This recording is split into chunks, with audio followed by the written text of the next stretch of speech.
the most watched video on this channel by a long shot is Letterkenny season 3 reviewed. So we just finished season 4, and I have to say, I want more of the show. That was so much fun. It was. Like, this show looks like it is as much fun to make as it is to watch. And it makes the comedy look so easy. I don't know. Okay, so what was your favorite moment from this season? Oh. Gosh, I don't know. I think that with the skids and the preacher guy, that part was pretty darn funny. Them fighting over the dollar store parking lot. Yeah, That was pretty funny. Yeah, the preacher, they've actually admitted, and it only been hinted at before now that he's actually gay, and he's admitted it now.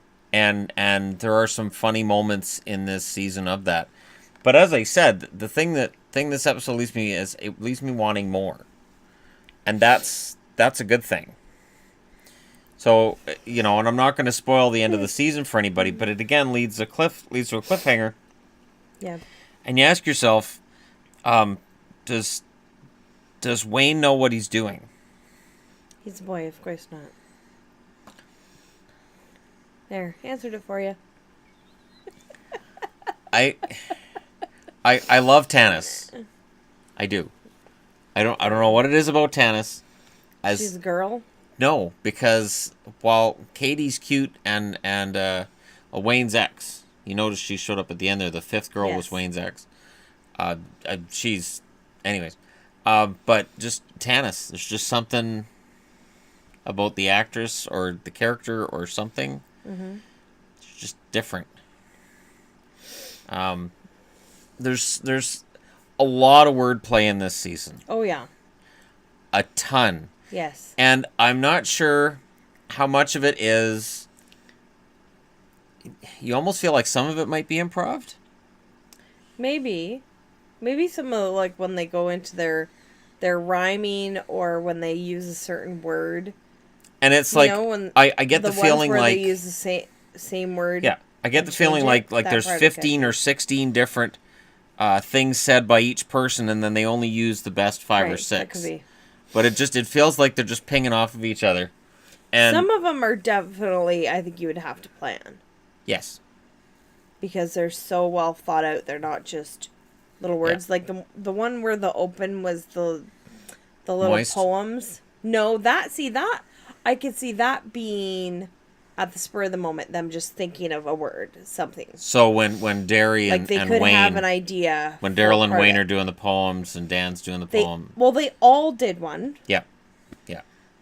That one I think would have been pre-thought. But where they did like the moist, I think some of those could have been... But see, now Letterkenny, they're going on tour. We kind of have to see them.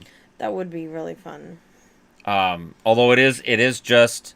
the actors who play Wayne and Daryl and Squirrely Dan. Of course, Squirrely Dan is a hilarious comedian in real life. He's really funny. K. Trevor Wilson is awesome. He works relatively clean. There's a swear word here and there, but it's not.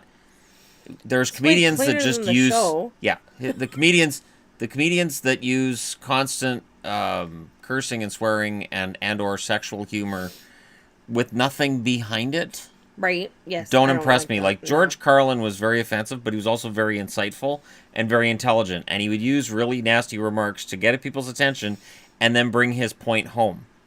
A lot of comedians today, it just doesn't seem like they do that. And individual jokes don't stick around. Right. In a lot of these comic pieces that I watch now. And music does that too, where you'll have certain bands that just curse and swear in the middle of songs for no reason. And you listen to it, you go, man, that's embarrassing. Speaking of embarrassing, the coach from the hockey team in this season, he steals it.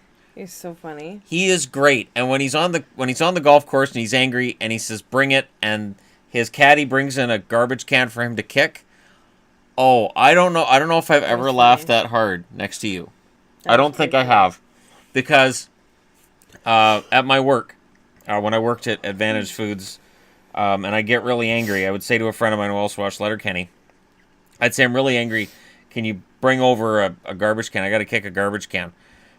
And, you know, if one of the big yellow garbage cans was around, I would yell, "This is embarrassing," and just kick it. Because some days it felt like that. It was really funny. And there were some really good lines in there. And I sometimes wonder just how good the outtakes have to be for this show. Oh, yeah.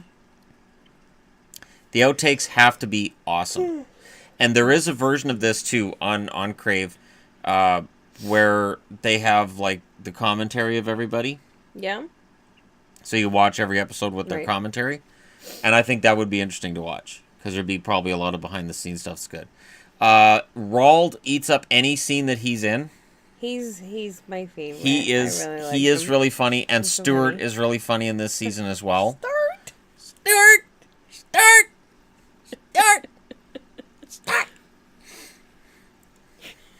And he's behind him and he's just like this. That's like, oh my god. And then they have Riley at the Riley and Jonesy at the gym, and there's gay guys chirping Jonesy, and some of those chirps you hear and you go, wait, what did they just say? Well, those are really funny. They're really wrong. All the hockey terms. Wow. They are so off base, and they're so far over the top that it's really funny.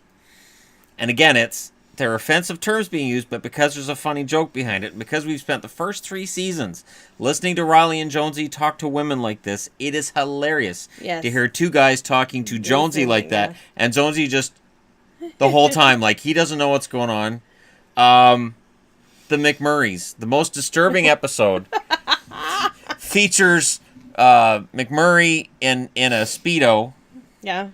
With Mrs. McMurray, who's hot, but by the end of this episode, you were watching it like this. Oh yes, because Riley kept hiking up his shorts and his ass is hanging out. But you wouldn't know when it was up and when his shorts were down. Yeah, because there's 2 different takes, so in certain spots, his ass would be showing again. And I'm just done. I'm like, no, like it was really funny. It's another show that if there's a nudity warning, it's the guys. Yes, it's all men.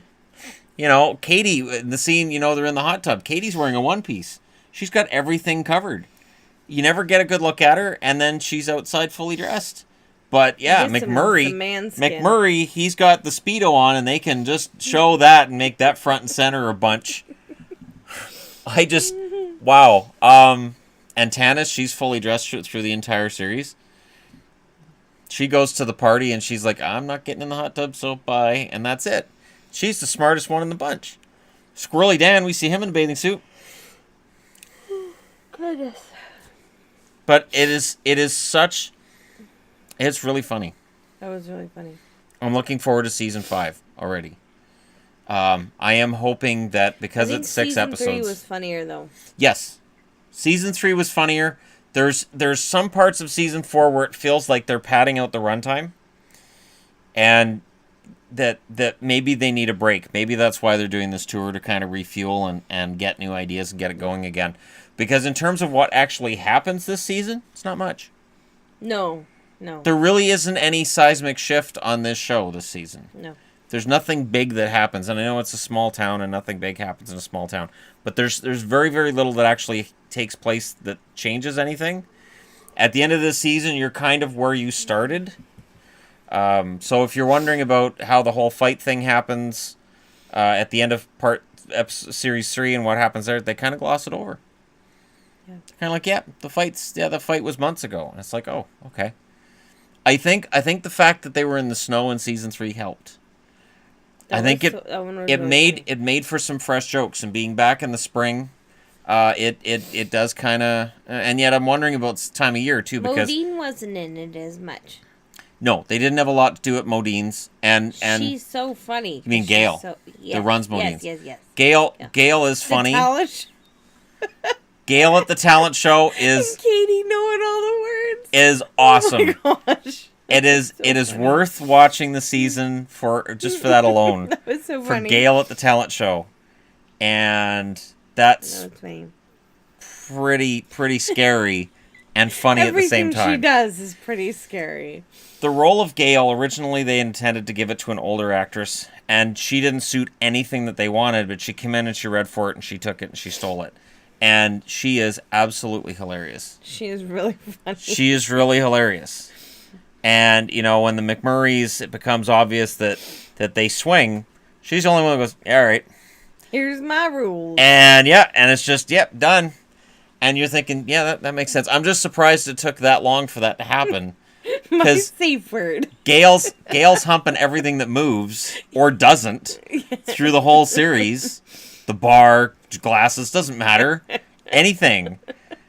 I couldn't keep a straight face around that. I don't know how they do on the show either. But yeah, for me, Letterkenny season 4 was awesome. And even though we're admitting it's not as good as season 3, yeah, it's worth watching again. Because it's really funny. And Roald and Gail. I really like Roald. Yeah. Yeah, I agree. And again, and I mentioned this to her, they always talk about Bonnie McMurray like she's the most beautiful woman on the planet. She's barely in it. And the actress who plays Bonnie McMurray, she's there, but she's an extra. I don't even think she said a word this season. She was a waitress, and I think somebody said something to her, and she went back in the kitchen. She said a line. Didn't she say a line there? Maybe.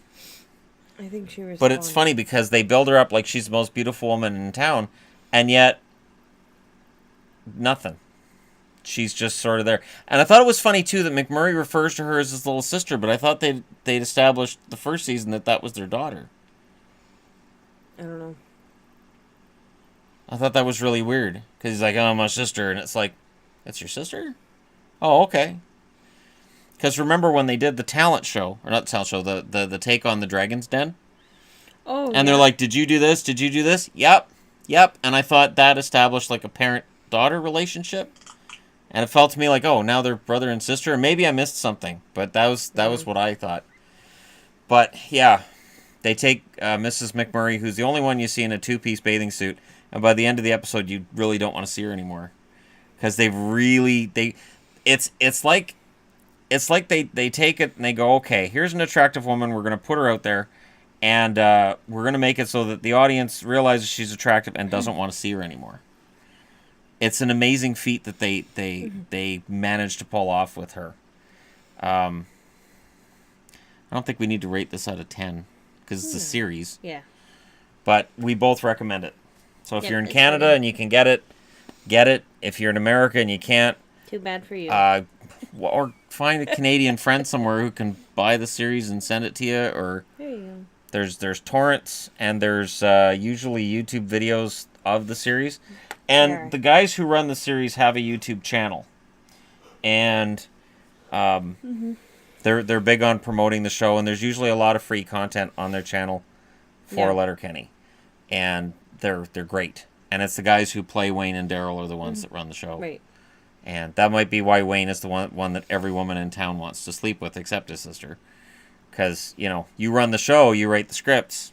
Yeah. You become the hunk. 'Cause I don't think he's that good looking. Well, no, but it's not because of how he looks. He's like the town hero. He always is the one that solves all the problems. He's the leader. He comes up with all the decisions. But he also screws up a lot. Because he's a boy. It's fun, though. It's a fun show. It wouldn't be believable if he didn't make stupid decisions. True. But he is the leader, the hero, So he fixes everything. I had intended on doing other hockey-related videos tonight, but Letterkenny spoke to me, and I had to watch the whole thing. Because I had to. It was required. So for anybody from my hockey channel who might be watching this and saying, why didn't we get a hockey video? I'm sorry. I apologize, but watch Letterkenny. There's a lot of hockey in it, even though there's no hockey played in this season. This is the first season that there's no actual hockey in. There's and a the lot hockey of hockey team, terms. but the hockey team doesn't show up. They talk about hockey. The hockey team's not in it. No, which is fine, because that means in season 5 they likely come back and they're fresh again. But I do want to see Letterkenny on tour, and if you're in a town that they're going to go see them. Because I think they're going to be awesome live. I think they're going to be hilarious. That would be. I'm sure they're very funny. I don't know when we're going to fit that. Well, we've got Hailstorm and Stone Sour at the end of this month, or the end of January. And July we got wrestling, or February we got wrestling. I think it's in March they're coming through. I don't remember. I'll have to look it up. All right. Thank you guys for watching. Hit like and subscribe if you're browsing your way through and you're also a Letterkenny fan. And hey, Season 4 is excellent. Not as crisp as Season 3. Season 3 was awesome, though. Season 3 was awesome. So, I guess I'd rate Season 4 probably ahead of the first season, but not Seasons 2 or 3, personally. I didn't watch Season 1 and 2 in order, and I don't know that I've even watched all of them. But Season 3 was the funniest. Yes, Season 3 was the funniest. And if you haven't watched it, and you can watch it, what are you doing? Go watch it. But this has been Yvonne. This has been Shannon. Thank you for watching us. And we'll talk to you again soon.